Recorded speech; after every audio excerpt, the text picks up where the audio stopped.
I wish we had lots and lots more time to talk, and we don't. I do want to ask you one quick question about something you said. When you had a student in your office who was so insulting, so full of hate, that's not something I'd heard before, and I wonder how much of your experience in America has been along that line. Has there been any kind of sort of prejudice you've experienced as you grew up being Armenian, where you were not hesitant to admit you were Armenian, or is it more that people just simply don't understand, which is what I would have guessed? Some of the Turkish students that I have contacted or talked to or befriended, some of them have been very, very friendly. Some of them are ignorant about the genocide.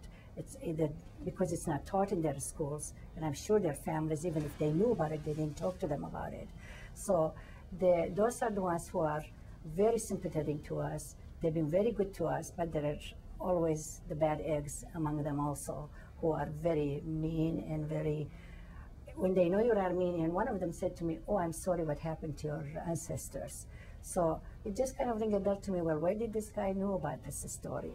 So in that family must have been somebody must have said something about the past, although they're not taught in their schools nowadays. So you can find both kinds. There are some very friendly Turks, Turkish boys or girls, and there are some very still carrying the grudge. What about Americans who aren't Turkish?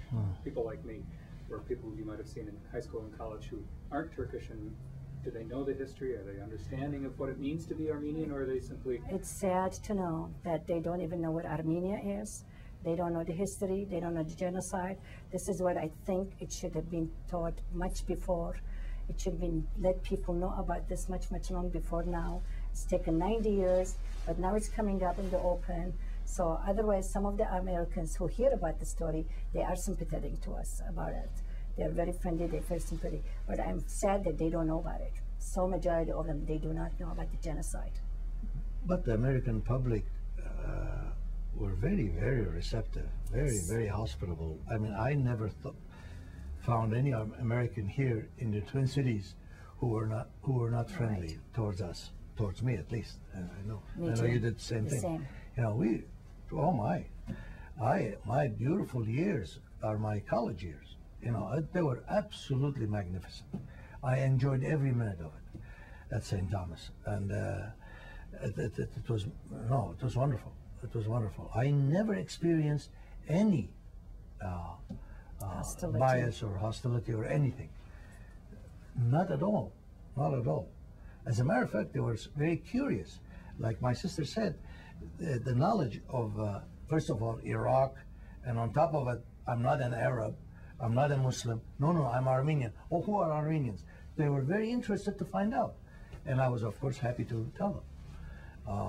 And no, I never experienced any bias. We both came to this country to go to college, right after high school. So he came to St. Thomas College. It was called St. Thomas College at that time. Now it's University of St. Thomas.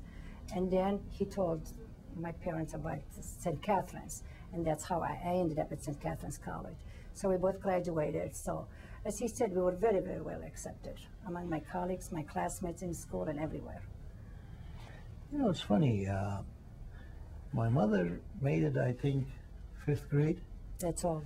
5th grade. My dad, I think, reached junior high.